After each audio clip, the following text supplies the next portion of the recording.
Good afternoon.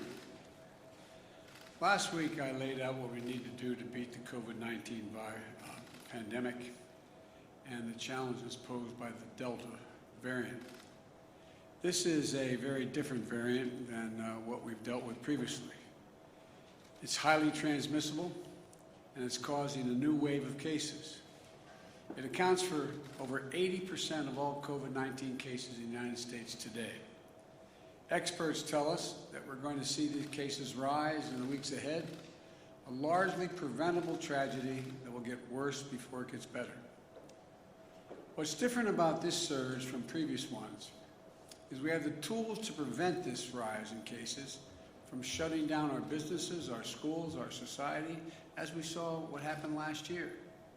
While cases are on the rise, it's important to note we've not seen a comparable rise in hospitalizations or deaths in most areas of the country.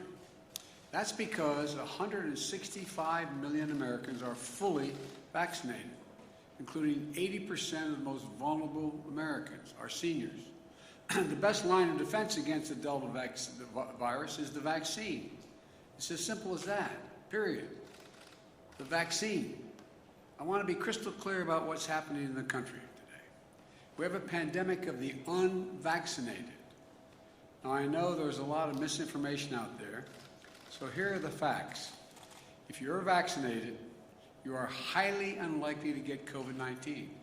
And even if you do, the chances are you won't show any symptoms, and if you do, they'll most likely be very mild. Vaccinated people almost never are hospitalized with COVID-19. In fact, according to one recent study, 95% of overall COVID-19 hospitalizations are among those not fully vaccinated. And the data shows that virtually all the cases, hospitalizations and deaths due to COVID-19 are from the unvaccinated population. Last month, a study showed that over 99% of COVID-19 deaths have been among the unvaccinated people. 99%. That means if you're unvaccinated, you are much more likely to, 1, get COVID-19, 2, get hospitalized, and 3, die if you get it. This is a tragedy. People are dying and will die who don't have to die. The data is absolutely clear. As I've said, we have a pandemic of the unvaccinated. Think of it this way. 191 million Americans have gotten at least one shot, including 70% of adults over the age of 18. 165 million Americans are fully vaccinated, but about 90 million Americans are eligible for vaccines and still haven't gotten their first shot. Now, I think there's a clear link between the lowest vaccinated, I don't think actually, the lowest vaccinated states and the states with the highest case rates.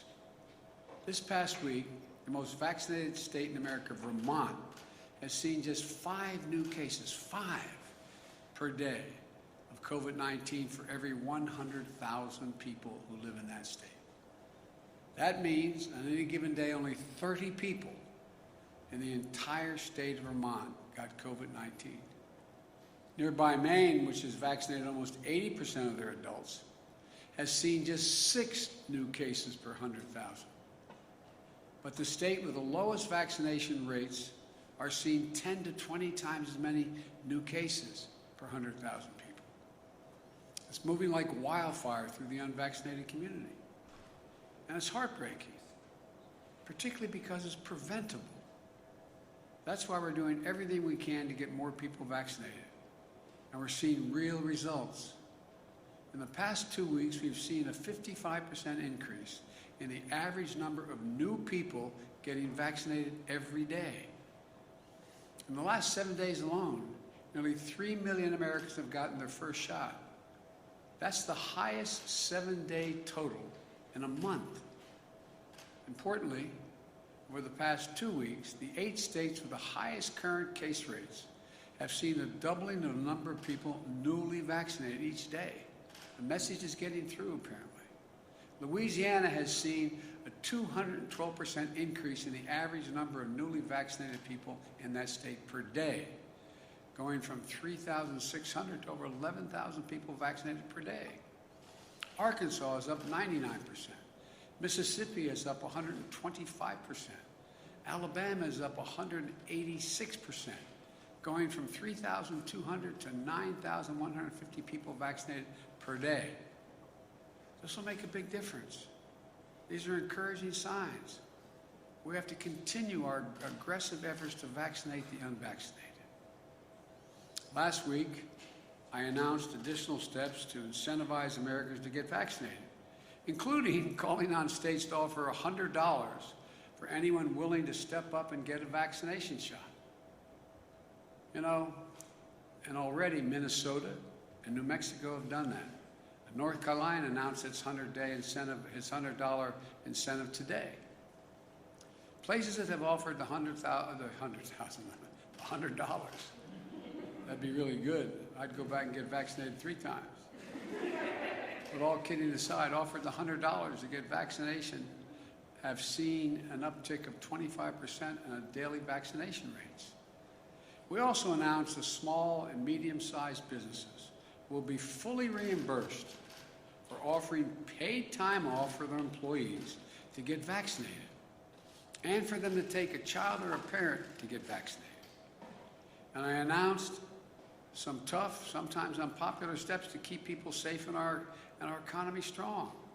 All federal workers must report their vaccination status or be subject to strict requirements. Any federal worker who does not attest to their vaccination status or is not vaccinated will be required to mask no matter where they work, test once or twice a week, socially distance, and generally will not be allowed to travel for work. I directed my administration to take steps to apply similar standards to all federal contractors. If you want to do business with the federal government, get your workers vaccinated. And I also directed the Pentagon to look at adding COVID-19 to the list of vaccinations that are required for our troops, because others are required. I approved the Department of Veterans Affairs to require doctors, nurses, and other healthcare workers who care for our veterans to be vaccinated. And the good news is that now many are following the federal government's lead. In the past several days, states and local officials have come out to impose similar vaccination mandates. And the private sector is stepping up as well. Even Fox has vaccination requirements. I want to thank Walmart, Google, Netflix, Disney, Tyson Foods for the recent actions requiring vaccination for employees. Look, I know this isn't easy, but I will have their backs and the backs of other private public sector leaders if they take such steps. But others have declined to step up. I find it disappointing. And worst of all, some state officials are passing laws or signing orders that forbid people from doing the right thing. As of now, 7 states not only ban mask mandates, but also ban them in their school districts, even for young children who cannot get vaccinated. Some states have even banned businesses and universities from requiring workers and students to be masked or vaccinated. And the most extreme of those measures is like the one in Texas that says state universities or community colleges could be fined if it allows a teacher to ask her unvaccinated students to wear a mask. What are we doing? COVID-19 is a national challenge, and it must come together. We have to come together, all of us together, as a country to solve it. Make no mistake, the escalation of cases is particularly concentrated in states with low vaccination rates. Just 2 states, Florida and Texas, account for 1/3 of all new COVID-19 cases in the entire country. Just 2 states. Look, we need leadership from everyone. If some governors aren't willing to do the right thing to beat this pandemic, then they should allow businesses and universities who want to do the right thing to be able to do it. I say to these governors, please help. But if you aren't going to help, at least get out of the way of the people who are trying to do the right thing. Use your power to save lives. I've I've made it our first and top priority to have a vaccine available for every single American the day I got elected. That was my priority. Let me be clear. We have a supply for every single American, and that will never change. At the same time, it's also in our national interest to share some of our vaccines with the world, which gets me to the second thing I want to discuss today. From the beginning of my presidency, I've been very clear-eyed that we need to attack this virus globally, not just at home, because it's in America's self-interest to do so. The virus knows no boundaries. You can't build a wall high enough to keep it out. There's no wall high enough or ocean wide enough to keep us safe from the vaccine and from the COVID-19 in other countries. In fact, just like the original virus that caused COVID-19, the Delta variant came from abroad. As long as the virus continues to rage outside the United States, potentially more dangerous variants could arrive at our shores again. We know that COVID-19 in other countries stifles economic growth, disrupts supply chains, risks instability and weakness of governments. And as we've seen in the United States, the key to growing economies is to vaccinate people. So just as the American economy is recovering, it's in all of our interest to have the global economy begin to recover as well. This is about our values. We value inherent dignity of all people, the inherent dignity of everyone. In times of trouble, Americans reach out to offer a helping hand. That's who we are. And I've said before, in the fight against COVID-19, the United States is committed to be the arsenal of vaccines, just as we were the arsenal of democracy during World War II. We're backing up that commitment. We've contributed more than any other nation to COVAX, the collective global efforts delivering COVID-19 vaccines across the world. We've supported manufacturing efforts abroad through our partnerships with Japan, India, Australia, known as the Quad. During my trip to Europe in June, I announced that the United States has purchased a groundbreaking 500 million doses of Pfizer and then donate them, those doses, to nearly 100 low and middle income countries who don't have the vaccine. Those doses will start to ship at the end of this month. We also announced that we donate 80 million doses of our own vaccine to supply the world, which has already begun. And today, I have an important update. We've already exceeded 80 million doses that have gone out. As of today, the United States has shipped over 110 million doses of U.S. vaccines to 65 countries that are among the hardest hit in the world. Let me say it again. As of today, we have shipped over 110 million doses to 65 nations. According to the United Nations, this is more than the donations of all 24 countries that have donated any vaccine to other countries, including China and Russia, all those nations combined. These vaccine donations from America are free. We're not selling them. There are no demands, no conditions, no coercion attached. And there's no favoritism and no strings attached. We're doing this to save lives and to end this pandemic. That's it. In fact, we're donating vaccines to countries that have real issues we have real issues with.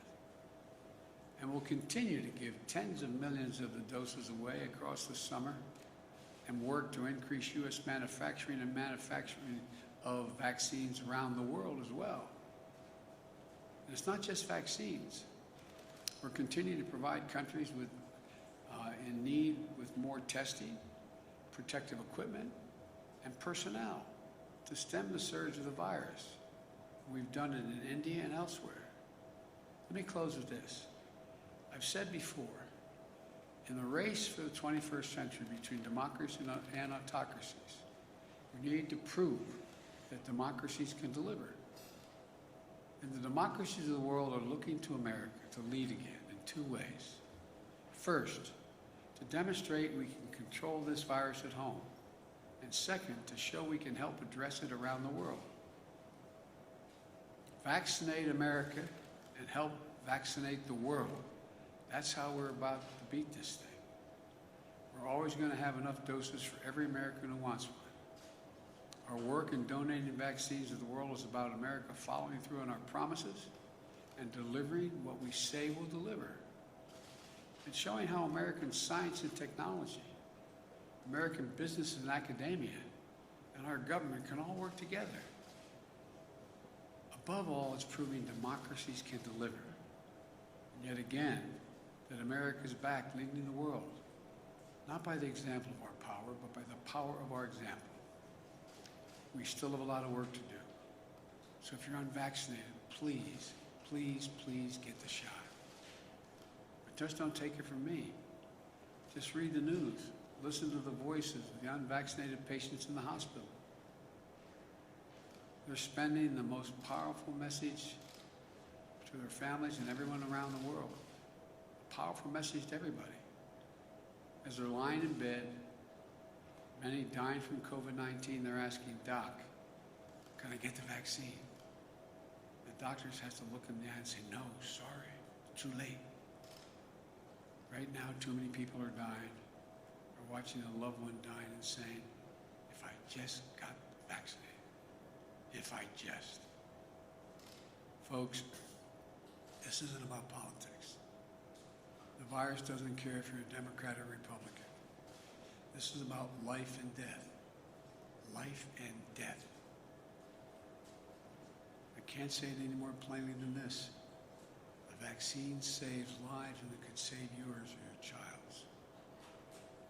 You know, I know we can do this. We're the United States of America. We're prepared like never before. We have the tools and the resources to save lives at home and around the world. This is who we are. This is what we do. This is why there's no nation like us on earth. God bless you all, and may God protect our troops. Now it takes a few questions. Mr. President, I have a question for you on coronavirus, but first I'd like to start with the news of the day, given back in March you said that if the investigation confirmed the allegations against Governor Cuomo, then he should resign. So will you now call on him to resign, given the investigators said the 11 women were credible? I stand by that statement. Are you now calling on him to resign? Yes. And if he doesn't resign, do you believe he should be impeached and removed from office? Let's take one thing at a time here. I think he should resign. I understand that the state legislature may decide to impeach. I don't know that for a fact. I've not read all that data. And he's using a photo of you embracing him in his self-defense to say that these are commonplace kind of embraces that he made and the allegations against him. Do you condone that? Look, I'm not going to fly-spec this. I'm sure there are some embraces that were totally innocent. But apparently the Attorney General decided there were things that weren't. And on coronavirus, if I could ask you a question about the evictions. No, thank you. On the evictions and the moratorium that lapsed on Saturday night, what is your strategy to prevent potentially millions of people from being evicted from their homes, given what we are told your administration is considering a targeted moratorium is likely to face legal challenges? Any call for moratorium based on the Supreme Court recent decision is likely to face obstacles. I've indicated to the CDC I'd like them to look at other alternatives than the one that is in power in existence, which the court has declared they're not going to allow to continue. And the CDC will have something to announce to you in the next hour to 2 hours. On overseas coronavirus vaccines, should other high-income countries follow the lead of the United States and increase donations to low and middle-income countries? I think those countries that have been able to cover their population and have the ability to provide either dollars and or vaccine for the 100 or so poor nations that need help should do so. We had that discussion at the G7. A number of those countries said they were going to do that. Some have followed through. The point I was making is, though, I've kept the commitment, we've kept the commitment that we would do what we said, which is more than all the rest of the countries combined thus far. Mr. President, do you believe that Governor DeSantis and Governor Abbott are personally making decisions that are harming their own citizens? I believe the results of their decisions are not good for their constituents. And it's clear to me and to most of the medical experts that the decisions being made, like not allowing mask mandates in school and the like, are bad health policy. Bad health policy. Mr. President, I have a question about something that you just said. I'm sure you do. Thank you. You just said there's no wall high enough and no ocean wide enough to protect us from the virus. So what is the thinking behind letting untested and unvaccinated migrants cross the southern border into U.S. cities in record numbers? There is, what we're doing, we have not withdrawn the order that is sometimes critical or criticized, saying that unvaccinated people should go back across the border. But unaccompanied children is a different story, because that's the most humane thing to do, is to test them and to treat them and not send them back alone.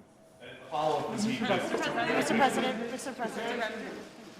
President, have you spoken with Governor Cuomo today? I have not. And then one other question on the virus. You just said we have to continue our aggressive efforts to get the unvaccinated vaccinated. Other countries have found a lot of success in requiring vaccines in public places. New York City just announced today that they'll require vaccines for restaurants and gyms. Do you think more cities and states should institute rules like that? I do. And are you going to publicly call on them? Should they institute a vaccine passport type system, or it's up to each city and state to figure that out on their own? I'm sorry. What'd you say? Do you think that they should institute a vaccine passport type system or some sort of verification to use public spaces? I don't think they need to do that. I think they just need to give the authority of those restaurants or businesses to say, in order to come in, you have to give proof that you've been vaccinated, or that you can't come in. Take a couple months. Mr. President, can I ask you about the news of the day, one more on the Governor Cuomo? You're calling for him to resign now. My question is, do you think he should be prosecuted? And what is your message to the women who have now accused him of sexually harassing them and abusing them? Look, what I said was, if the investigation of the Attorney General concluded that the allegations are correct, that back in March, that I would recommend he resign. That's what I'm doing today. I've not read the report. I don't know the detail of it. All I know is the end result. Mr. President, one other question on this COVID, if I could, really quickly. It's the eviction moratorium. Can you explain a little bit more why it took so long to have a possible eviction moratorium be put into place? There were people, this inspired on Saturday. I'm wondering, there are folks who are saying it took too long for this to happen. Well, look, the courts made it clear that the existing moratorium was not constitutional. It wouldn't stand. And they made that clear back in, I guess, July 15th or July 18th. In the meantime, what I've been pushing for and calling for is we have billions of dollars that we've given to states to provide for rent and utilities for those people who can't afford to stay in their homes because they can't, in an apartment, they can't pay their rent. And so we're urging them to distribute those funds to the landlords. I believe that would take care of the vast majority of what needs to be done to keep people in their apartments now. And so that's what we're working on. Some states have done it and some communities have, but they have not. The money is there. It's not, we don't have to send it out. It's been sent out to the states and counties. Billions of dollars for the express purpose of providing for back rent and rent the people who are in the middle of this crisis. And that's there. That's what we're pushing now. And we've been pushing that. That's the immediate thing to do. Take one more question. Mr. President. Mr. President, thank you so much. There was an expectation that you would be announcing again new vaccines to the world today, other than the ones you promised.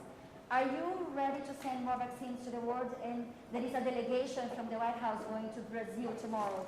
Are they bringing more vaccines? Are they announcing more vaccines to Brazil? No. Are they announcing more vaccines overall? Overall, and then to Brazil, for the delegation coming to Brazil tomorrow, will be bringing vaccines. The answer is I don't know whether the delegation going physically has vaccines with them. We have provided vaccines to them. Bringing the announcement, are they announcing there? Well, no. There's a need for several billion doses around the world.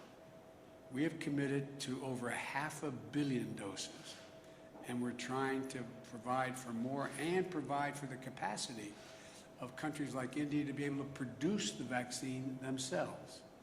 And we're helping them do that. That's what we're doing now. And we're trying to, and by the way, it's free. We're not charging anybody anything. And we're trying to do as much as we possibly can. Thank you. Your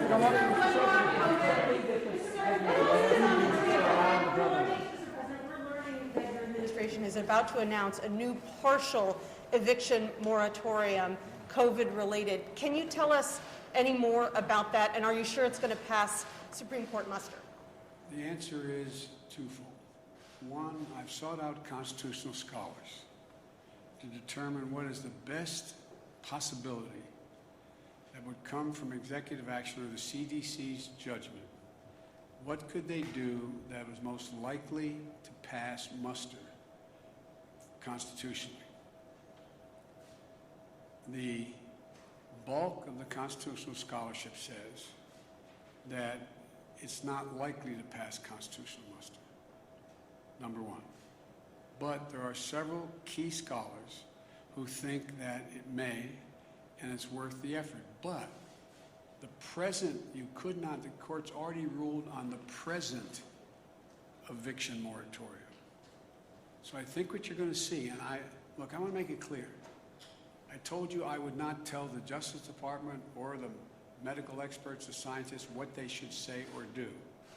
So I don't want to get ahead. The CDC has to make this. I asked the CDC to go back and consider other options that may be available to them. You're going to hear from them what those other options are. I have been informed they're about to make a judgment as to potential other options. Whether that option will pass constitutional measure with this administration, I can't tell you. I don't know. There are a few scholars who say it will, and others who say it's not likely to. But at a minimum, by the time it gets litigated, it will probably give some additional time while we're getting that $45 billion out to people who are, in fact, behind in the rent and don't have the money. That's why it was passed in the act that we passed in the beginning of my administration, and it went to the states. We were under the impression that the states were moving this money out relatively rapidly. So, for example, if I'm in an apartment, if you're in an apartment, and you're behind on 4 or 5 months rent, and let's say your rent is $2,000 a month, I'm just making this up out of the blue, and you're behind, you need $10,000 to catch up. Hardly anybody has that $10,000. But there's money that the states have that can give to the landlord that $10,000 to the back rent. The future rent, it's unlikely, at least the hope is, since they have been made whole to that point, that they'd be inclined, because the economy is growing, inclined not to throw someone out in the street, keep that person, no guarantee, keep that person in the apartment, keep the kids in the same school district, and count on being able to have the opportunity for that person to be able, who may now be employed, to pay their rent.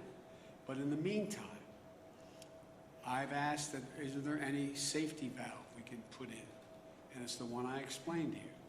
Again, CDC will announce that and the details of exactly how it works. I'm not telling, I told them I want them to take a look. I didn't tell them what they had to do. And my hope is it's going to be a new moratorium that in some way, and I'm not going to announce it now, let them announce it, in some way covers close to 90% of the American people who are renters. And so that's all I can tell you now. Thank you very much. What's the difference? Because it's a, let them explain that to you, okay?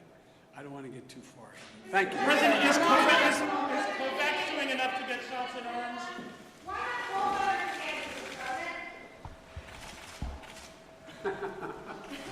To say happy birthday, what? I mean.